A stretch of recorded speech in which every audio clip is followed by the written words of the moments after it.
In the previous video of our 5-part series on pump sleeves, we looked at proper and improper measuring techniques used to obtain optimum sized pump sleeves for your inflatable drum. This time we will talk about routine checks to ensure your inflatable pump sander is operating safely and at peak efficiency. First, let us look at the mounting of the drum assembly. During use, the drum is subject to much movement and vibration. These factors can play a key role in the loosening of the locking nut that holds assembly in place. Before each use, and as a safety precaution, the mounting security should be checked using the same wrenches that were used for the drum installation. Slip the wrenches into place and make sure the spindle nut or lockdown nut are securely tightened. Secondly, check the pressure in the drum. Some drums and sanding operations require 2 psi, while other drums require 10 psi.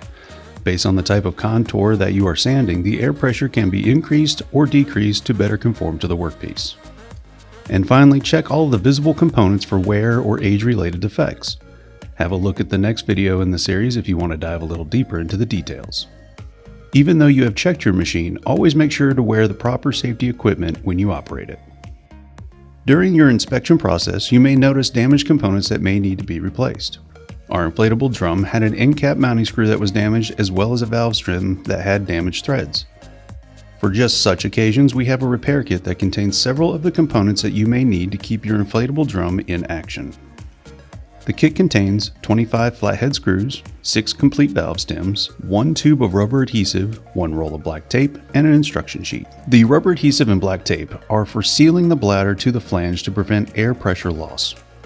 To understand the repair process, simply follow the instructions on the enclosed instruction sheet.